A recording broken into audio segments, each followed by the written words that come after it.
If one cultural symbol could capture the spirit of the early 2010s tech boom, it would be the highly coveted headset that let you into the future of technology. This was Google Glass, aka 2010's take on mainstream augmented reality. All you had to do is spend a whopping $1,500 to get your hands on it, and many people did. It was worn by celebrities, journalists, and even doctors who believed that this was the future of technology. Unfortunately, the hype quickly faded, collapsing as quickly as it began. Concerns over privacy, social discomfort, and a lack of practicality led Glass to its early grave. But the real question is, why? How did one of the most hyped products in history go so wrong? To understand its fall, we have to go back to its inception. The idea started in 2010 inside Google's secret innovation lab called Google X. They called it Project Glass, and it was spearheaded by a team of brilliant minds: Sebastian Thrun, Babak Parviz, and lead designer Isabel Olsen. The first prototype was a bulky device which had immense technical challenges from the start. Key technologies like compact batteries, tiny processors, and display optics were still in their infancy. But with a bit of luck, specific market conditions started to make it possible. While similar augmented reality headsets from Vuzix and Epson already existed, they were pretty niche industrial devices, way too bulky for mainstream appeal. But with relenting determination in place, Google's team planned to overcome tech limitations by using cloud processing, voice control, and Google's massive brand. Project Glass wasn't just about building a cool gadget. It was about setting the stage for an incredible launch. Who wants to see a demo of Glass? So, my friend's JT. He does a lot of skiing, base jumping, wingsuiting, all sorts of crazy things. He's actually pretty close by. He's just about a mile overhead right now. Can you hear me?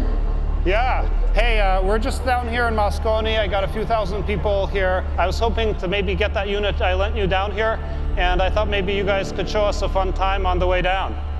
Heck yeah. Yeah, it's beautiful up here. We had a visual on Moscone a minute ago. All right, this is a hangout from Glass. Whoa. Look at that.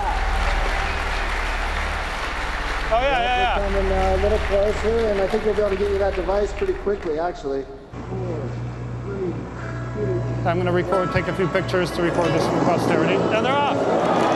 Yeah.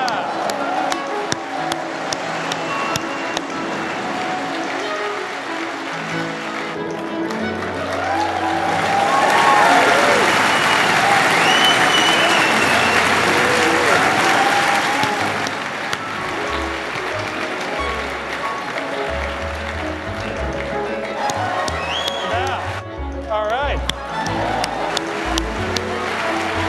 There's our little package. Let's see if we can get it here in a hurry. All right, here we go. First person view of Glass. Here are the bikers. Yeah. Woohoo. Here they come down.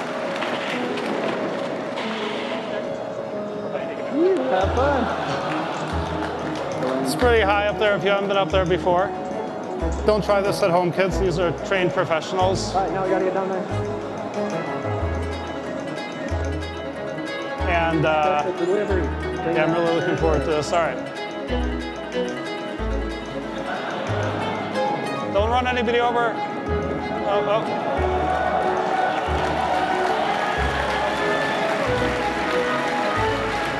All right. Please stay in your seats, folks. Don't get into the aisles. Please keep the aisles clear. Here they come up. That was amazing. All right. Hey, thank you guys. We were worried about you. That was awesome. All right, thank you all so much. Now maybe we should tell you a little bit about Glass.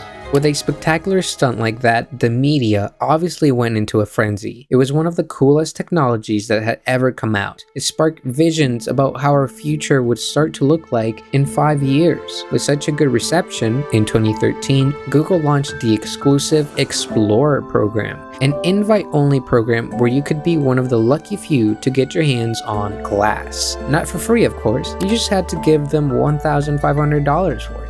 Although a bit ridiculous in the price, it worked in its favor. The high price and exclusivity only fueled its status. It wasn't about the specs anymore, it was about becoming part of the future. Quickly, industries like medicine and logistics began exploring its potential, and developers started creating apps known as glassware. Even competitors tried to jump on board. Companies like Samsung and Vuzix quickly moved to make their own versions. At the time, the device started to be seen as cool, and the exclusive explorers, of course, wore their headsets proudly, signaling that they were pioneers of the next frontier. But this exclusive club was just the beginning. This trend was about to explode into the mainstream.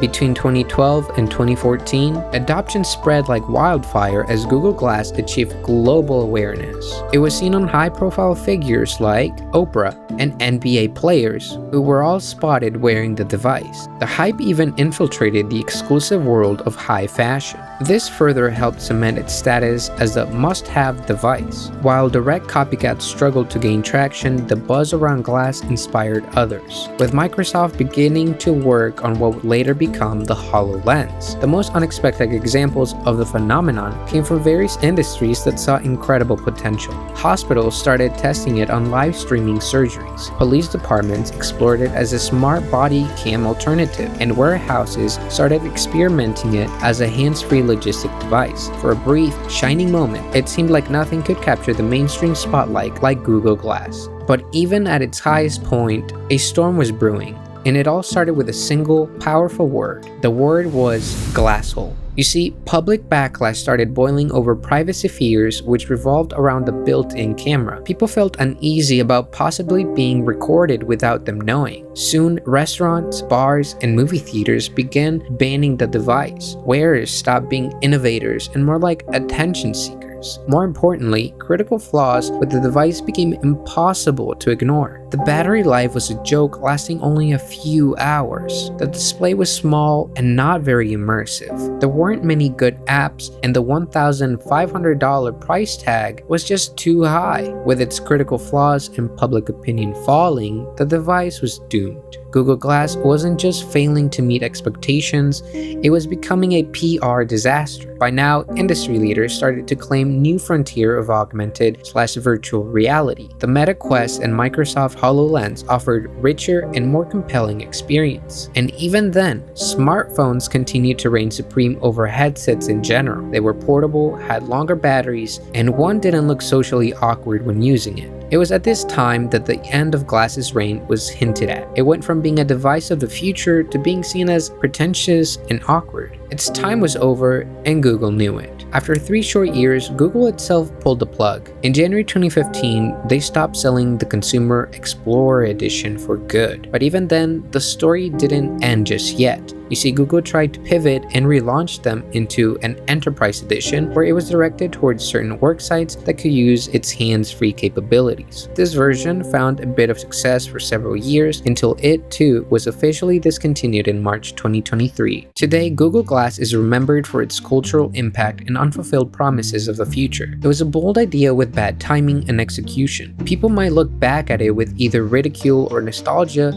but it offered a real glimpse into the future where the lines between our digital and physical world could merge even more. Its impact can still be seen in today's industry as it sparked vital conversations about privacy and social acceptance of new technologies. Companies like Apple and Meta are still trying to make AR headsets happen, and one could even say Google Glass walked so the next generation of AR glasses could run.